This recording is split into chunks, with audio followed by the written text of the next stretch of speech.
Merci, Madame la Ministre. Nous en venons à l'expression des porte-paroles des groupes et la parole est à Madame Duby-Muller.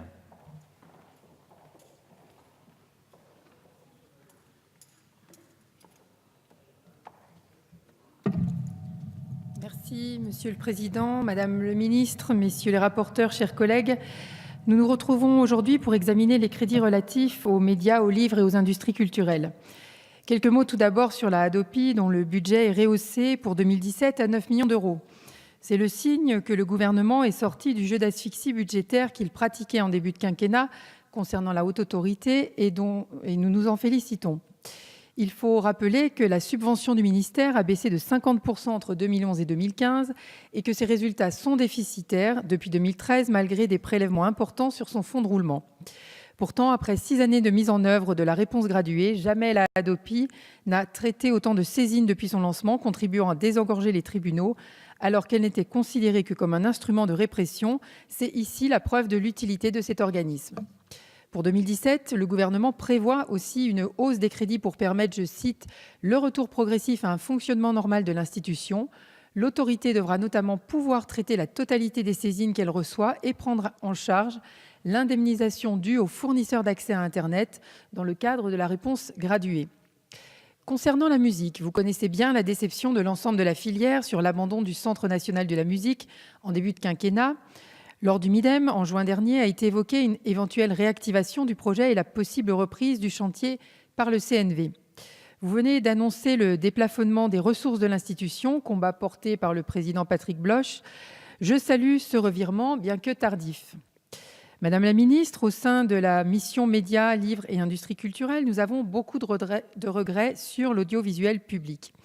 Vous avez essuyé un revers avec l'annulation de la hausse exceptionnelle de 1 € de la contribution à l'audiovisuel public lors de l'examen de la première partie du projet de loi de finances.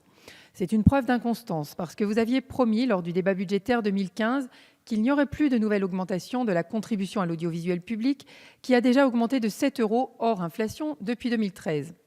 C'est aussi une preuve de frilosité parce que vous avez renoncé à effectuer une véritable réforme de la redevance et il était savoureux de vous entendre dire, Madame le Ministre, qu'il faudra réfléchir à cette question l'année prochaine, il serait temps. Votre gouvernement se révèle finalement irresponsable. Désormais retoqué par le Parlement, vous vous trouvez face à un risque d'hypothéquer la crédibilité des budgets prévisionnels de l'ensemble des opérateurs de l'audiovisuel public, dont les COM, négociés pour la période 2016-2020, reposent sur une CAP revalorisée de 2 €. Notre collègue Pouzol l'a rappelé en commission élargie et vous avez reconnu que le produit de la taxe sur les opérateurs de communication électronique était naturellement moins dynamique qu'1 € supplémentaire de redevance. Ces péripéties ne font que souligner en creux le défaut de pilotage de l'État face aux entreprises du secteur. C'est d'ailleurs confirmé par le rapport de la Cour des comptes sur la situation économique de France Télévisions qui dénonce des dérives de gestion, une fragilité financière, une réorganisation inaboutie, etc., mais qui acte aussi la nécessité pour l'État, je cite, de faire évoluer le modèle économique de France Télévisions et de consolider la trajectoire de ses recettes, aux antipodes finalement de la navigation à vue que suit la tutelle depuis 2012. Je conclurai d'ailleurs mon propos sur l'audiovisuel public sur le sujet de France Télévisions. Nous nous félicitons d'un projet de contrat d'objectifs et de moyens qui prévoit des budgets à l'équilibre jusqu'à 2020. Malgré ces belles promesses, nous avons des inquiétudes sur le compte de résultats prévisionnels présenté dans le COM qui nous semble bien fragile. Hors nouvelles recettes, le résultat opérationnel du diffuseur reste certes déficitaire, moins 2,2 millions d'euros en 2017, et ce, jusqu'à 2020. Or, il existe des incertitudes sur ces nouvelles recettes, notamment dans le projet d'abonnement payant de la SVOD. Force est de constater que ce COM intervient à 1 an de l'élection présidentielle.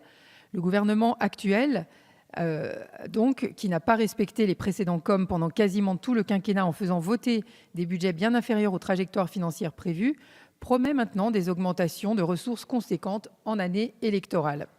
Et évidemment, l'essentiel de l'augmentation intervient dès 2017 avec 38 millions d'euros d'augmentation.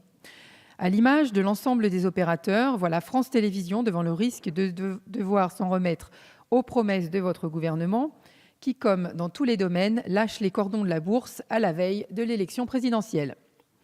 Enfin, en ce qui concerne les crédits en faveur de la presse, je souhaitais revenir sur plusieurs points qui ont été développés dans mon rapport pour avis que j'ai eu l'occasion de présenter à la fois en commission culture éducation et en commission élargie.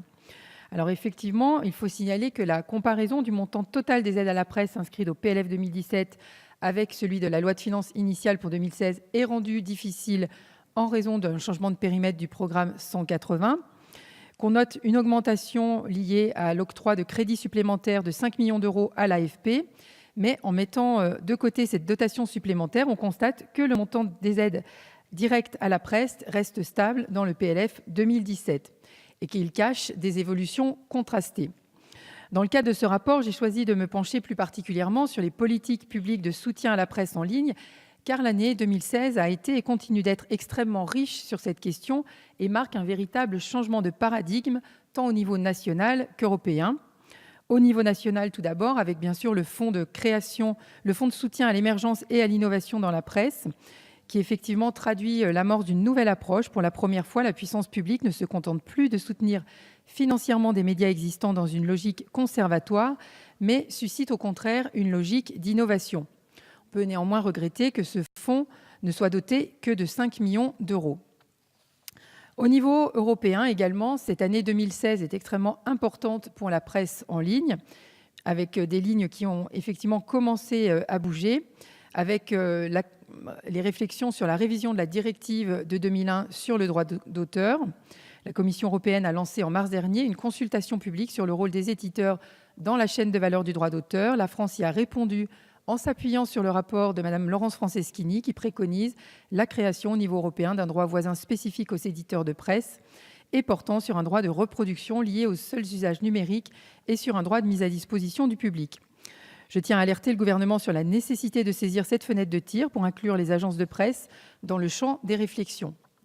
Il est aussi important que le gouvernement défende davantage et activement la généralisation à l'échelle de l'Union d'un taux de TVA super réduit pour l'ensemble des formes de presse écrites comme numériques. Et dans ce contexte, n'oublie pas de réexaminer le sort réservé aux agences de presse. Je conclus, Monsieur le Président, Merci. pour vous dire que pour toutes ces raisons, le groupe Les Républicains s'abstiendra sur les crédits de la mission Médias, Livres et Industries culturelles. Je vous remercie.